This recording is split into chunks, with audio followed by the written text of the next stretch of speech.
Hi, welcome to Life Change Ministry. Hi, my name is Susan Jackson, author and founder of Life Change, and I want to welcome you to this page, welcome you to my channel.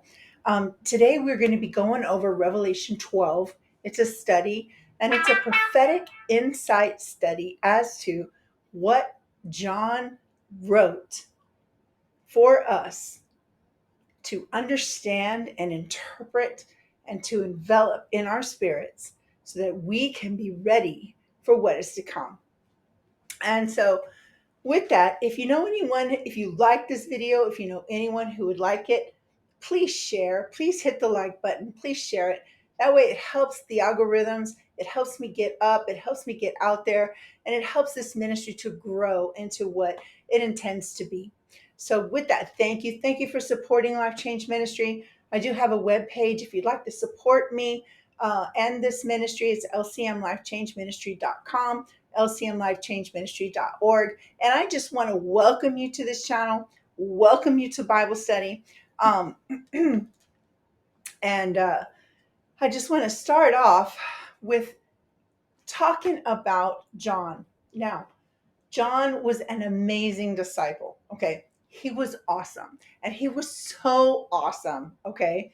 Here he is, a man isolated on the island of Patmos. Okay. And when he gets to Revelation 12, he doesn't just write Revelation 12. Okay. He intricately designs it in a way that you have to interpret it within the Spirit. John writes Revelation 12 in the Spirit. So, for someone who's not saved, for someone, if you come onto this page and you haven't been studying since Revelation 1, you haven't been, you've never read the book of Revelation and you just jump into reading 12, maybe you're saved, you're not sure, you see the signs, but you're not sure where you're at. It's going to be hard for you to interpret. I believe that John wrote this book in the Spirit. And it is when you walk in the Spirit that God will open up his mysteries to you, the mystery of the text and the beauty behind his words. One of the things, this chapter just floored me. If I can just give you a quick testimony of my own rather quickly. God called me as a small child, and I never realized that until I actually read and dissect this book. So for me, this book is huge. And this book set me ablaze and it set me on fire because I had a revelation within this book. And I'm hoping that I can pass it to you. And if you already know it, good for you. But if you don't, stay with me because what I'm going to give you is really beautiful within the text. Now, John, in his wisdom,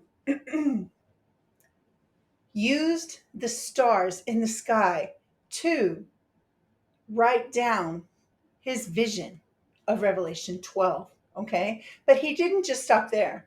He also used metaphor, different words in a metaphoric way that only those who seek and abide in Christ would understand the text. Hear me, because this is awesome. And I just love this. I love this because, you know, Jesus spoke in parables and his disciples asked him, they're like, hey, why do you speak like that? Like, why do you speak in parables? And Jesus answers them and said, because the word is not for everyone, right? So if you don't think this is for you, you're free to click off this page. But if you can stay with me to the end, I pray that this enlightens you and that this helps grows you as you read the book of Revelation. Okay, so what I'm going to ask you to do is get your Bibles out and open up to Revelation 12. But before we get there, if I can go back to my testimony, um, as a small child, I would have dreams about being in space and being in vast space, right? Sometimes I'd be in a ship, sometimes I'd be just floating around in space next to this big old huge planet. And for me, it was scary because I could feel the blackness of space, and I was afraid. I was afraid to fall. Of course, there's no gravity, but I was in fear, and I really can't say that I really like these dreams. And then I got saved in 1996, and I want to say about 2006, I had my first dream of a blood moon. And the dream it was just that it was a blood moon. But I'd been in the Word long enough to where I knew it was the Revelation 6 blood moon.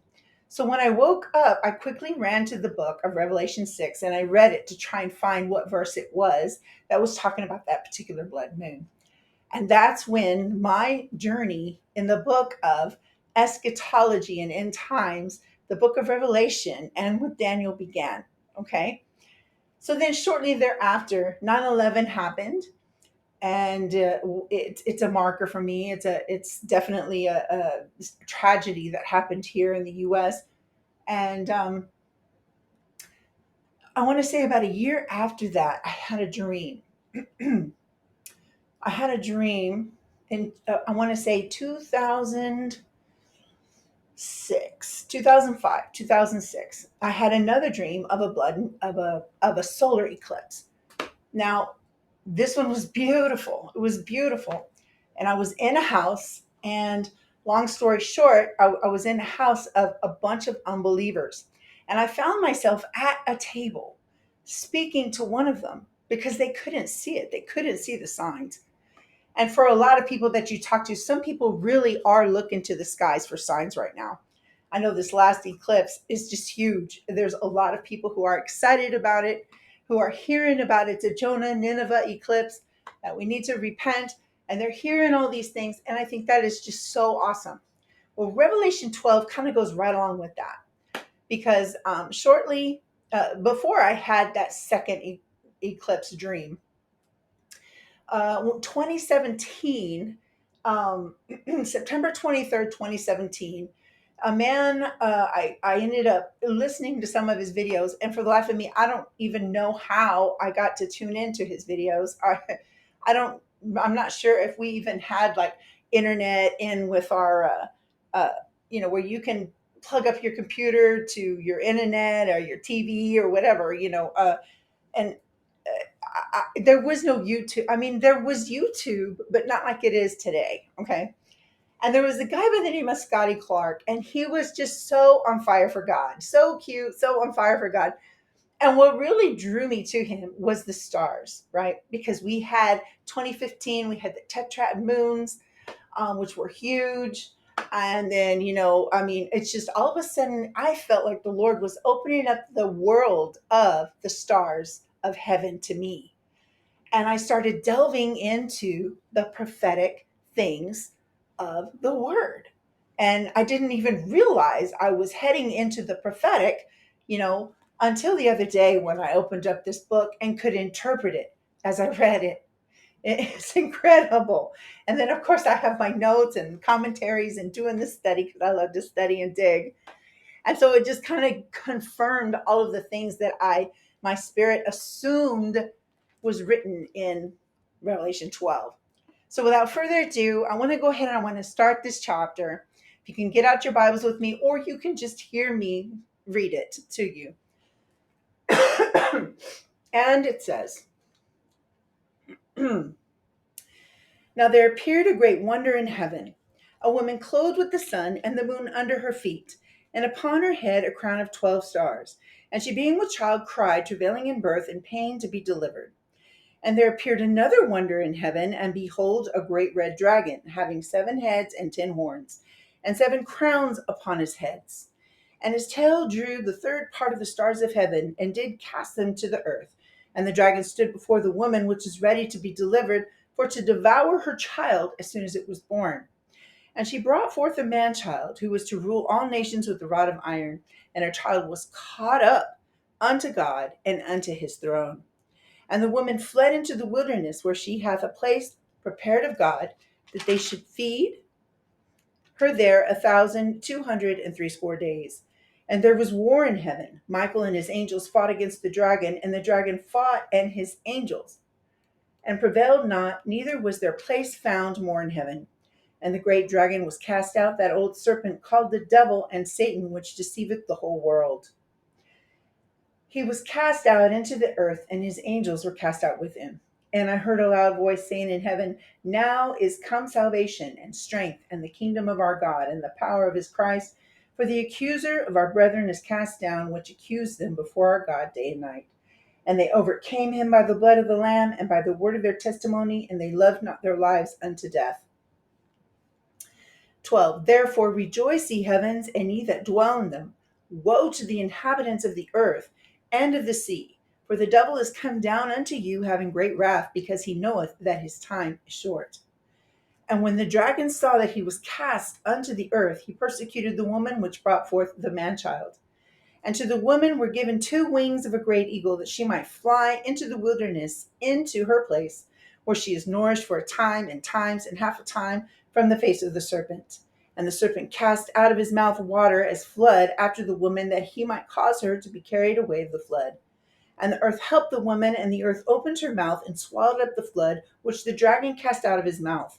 And the dragon was wroth with the woman, and went to make war with the remnant of her seed, which keep the commandments of God and have the testimony of Jesus Christ. Boom, we're at 13. Now, one of the things I'd like to mention is we are about mid-trib. Mid-trib is from, I believe, 11 to 13. And so if this is the first time you've ever read that, it's kind of hard to interpret, right? Like, you're like, okay, there appeared a great wonder in heaven, a woman clothed with the sun and the moon under her feet. What does all this mean, right? And she's pregnant, I get that. And she's travailing in birth, she's having birth pangs, right? I get that. And there appeared another wonder in heaven, and behold, a great red dragon. Well, there's no such thing as dragons, right? Having 7 heads and 10 horns and 7 crowns upon his heads. And his tail drew the third part of the stars of heaven, and did cast them to the earth. And the dragon stood before the woman, which was ready to be delivered, for to devour her child as soon as it was born.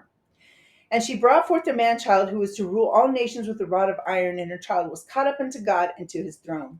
And the woman fled into the wilderness, where she had a place prepared of God, that they should feed her there 1,260 days. So I'm going to stop there. The first thing I'd like to do is I'd like to give you the interpretations of these words. Okay? So there appeared a great wonder in heaven, a woman.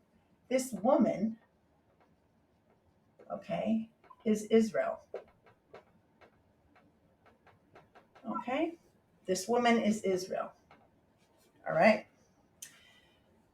And the woman is clothed with the sun, the moon under her feet. Now, this is another reason why I believe it's Israel.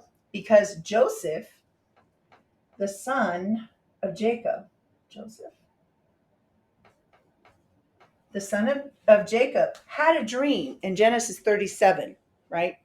That was Genesis 37, 9 through 10. I can write this down. Genesis 37, 9 through 10. And in his dream, he had a vision of the sun and the moon bowing down to him, okay?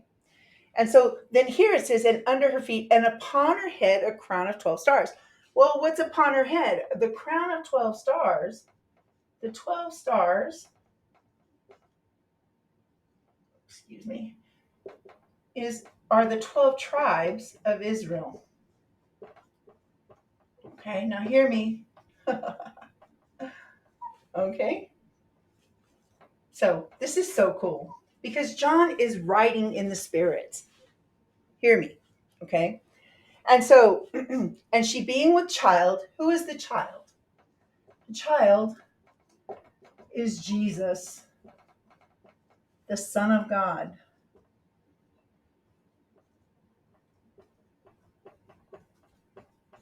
Okay, child is Jesus. And she being with child cried, travailing in birth and pain to be delivered. Okay, so I'm going to stop there. Okay, the red dragon. Hold on, let me go here. Red dragon is Satan himself. And 1/3 of the angels were cast down with him. So John talks about Israel. He goes back to the past, to the beginning with Jacob and the 12 tribes of Israel, Joseph, having the sun and the moon bow down to him. And now, why would John do that? Because in the last days, everyone's going to bow down to Israel because Israel is prepared for a famine. Israel knows how to produce food in the desert. Okay? Where there's no water. Israel's prepared for what's to come. Okay? Now hear me, because this is so prophetic as well, because you have the two virgins. You have, you know, you have the 10 virgins, I'm sorry. 5 are prepared, 5 weren't, right? Israel's prepared for a famine. Okay? Which is so important. And John gave the revelation of Jesus Christ, which God gave unto him to show unto his servants things which must shortly come to pass. So God gave this revelation to John to give to his people, those who abide in him, those who love him, those who worship him, those who pray to him, the revelation of what is to come. Okay? So, with all this, I'm out of room. I'm out of room already. Okay, so the red dragon is Satan. 1/3 of the angels are the angels that were cast down with him.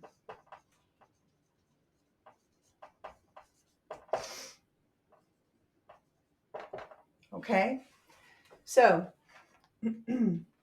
he talks about birth pangs. I'm going to go ahead. If you want to write that down, you can. You want to take notes? Because you're going to need it when we go back and we reread. We're going to fill in the blanks with all of these interpretations. Okay? Okay, so what else is John saying here? He's saying that Israel's in birth pangs. The woman is getting ready to give birth to a child, is pregnant, and she's in birth pangs.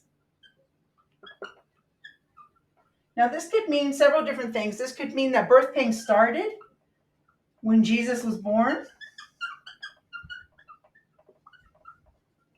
or it could mean that John is telling you what's going to happen before the tribulation. Forgive my handwriting. Okay. So, going to be one or two things. I'll let you decide. Okay. And why? Why is the woman in birth pangs, right? And we'll get to that later on within the text.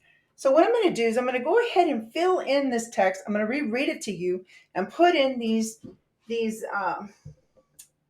definitions of the words. Okay. And it said, and there appeared a great wonder in heaven. Israel is clothed with the sun and the moon under her feet, and upon her head a crown of 12 stars, which is the 12 tribes of Israel. And she being with child, and she being with baby Jesus, cried, travailing in birth, and pain to be delivered. Okay? So this is the first 1 and 2 verses. Okay? So we're going to go to 3 and 4.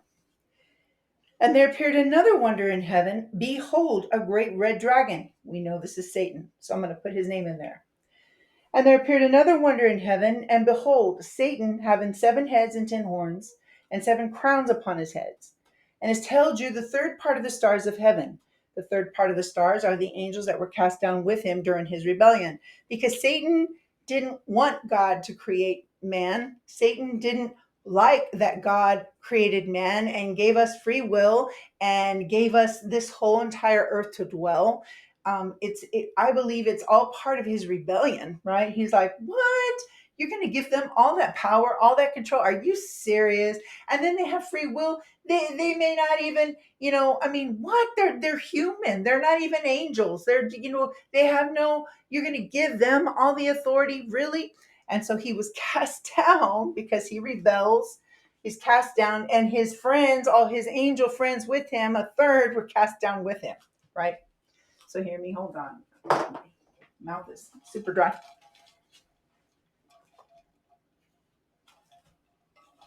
Stay with me. Okay. Stay with me. All right.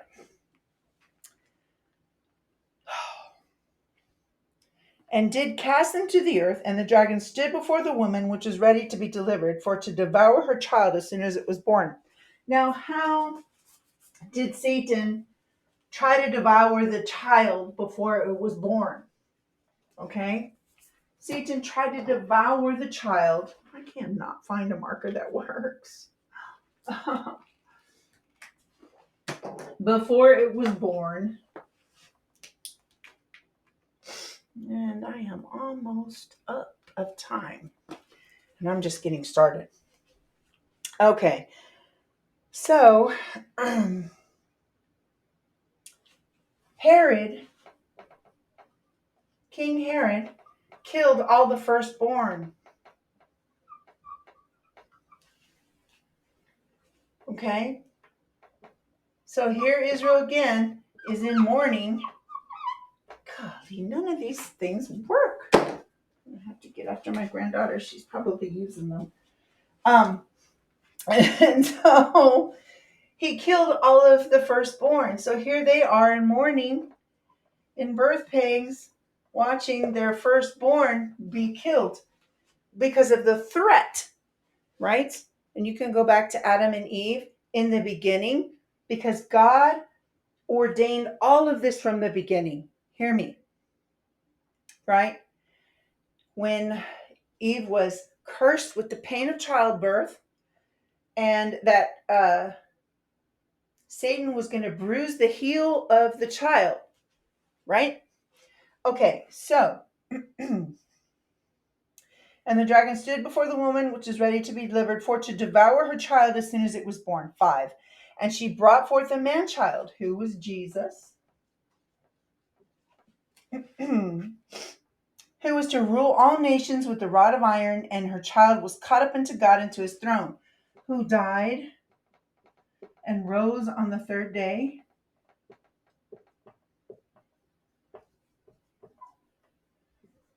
Forgive my handwriting. Okay? Was caught up unto God. And the same word caught up is harpazo, caught up, like the rapture, caught up, okay? Which I believe he has to have in here, because the rapture happens before the tribulation, right? If you're pre-trib, I'm a pre-trib believer. Okay? But Jesus was ascended into heaven. They rolled back the tomb. He was not there.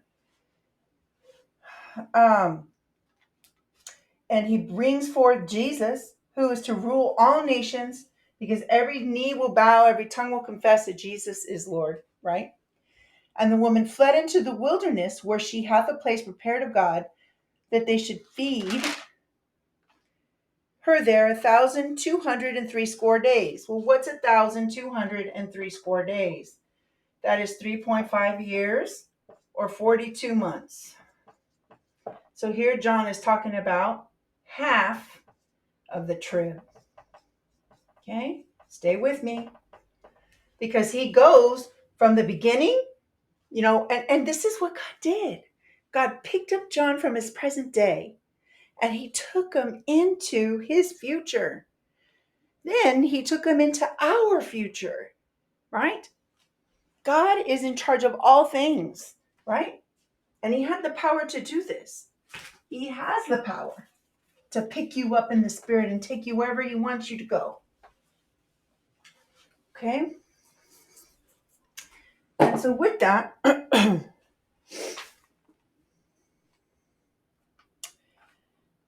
where is it?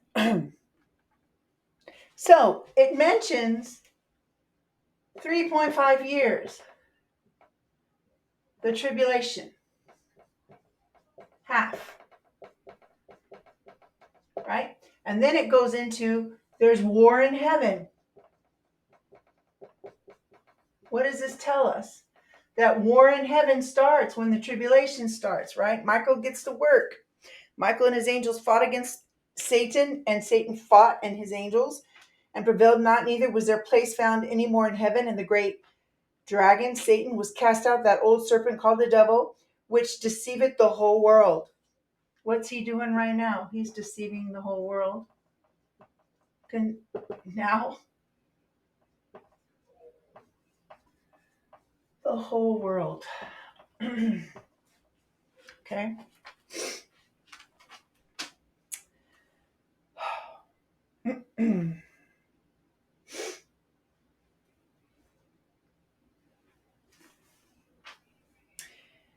He was cast out into earth, and his angels were cast out with him. Okay, so Satan is cast down to earth here, but he's still, he was cast down to earth in the rebellion, but he still had the freedom to go up to heaven. Here, this 3.5 years, mid-trib, in chapter 12, where we're at, Satan is cast out of heaven to where he can no longer accuse the brethren day and night. And that's what he does. He accuses the brethren day and night before God. And we know this just by reading the book of Job, and how God was just so God was so impressed with Job. God loved Job, and he was telling Satan, which Satan was there next to God. He's like, look at my servant Job. Look at him. He just loves me, and he worships me, and he's awesome, and he teaches his kids about me, and he does all these things, and he's faithful. And the devil looks at him. He's like, yeah, right. He loves you because you bless him. Take away his blessings and he'll curse you to your face. And God's like, no, he won't. No way, man. So he gives the devil permission to bring about tribulation in his life, but he can't kill him, right?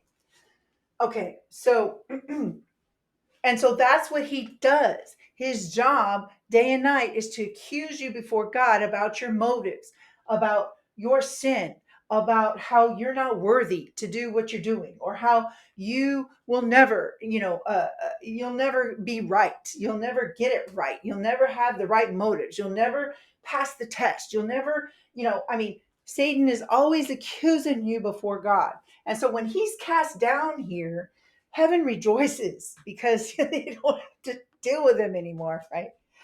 But he's cast down to earth, and he knows that his time is short. So he starts his wrath on earth big time. Okay?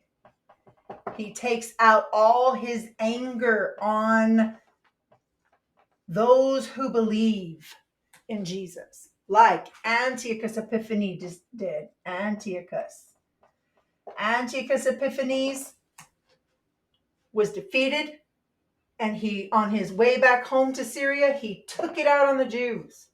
And so the devil is defeated. Michael defeats him. He's cast down to earth, and he takes it out on mankind, okay, for 3.5 years. And so 10, and I heard a loud voice saying in heaven, now is come salvation and strength and the kingdom of our God and the power of his Christ. Guys, I'm going to have to stop here. I will go ahead and start another video to continue the second half of this lesson. Thank you for plugging into Life Change Ministry. And I just encourage you to plug into the next video, because we will end it there. And John doesn't just stop here. He also uses the stars to illustrate his story. And I want to share that with you. So thank you. Thank you for plugging into Life Change. Again, if you know someone who needs to hear this, please like and share. Thank you for supporting this page.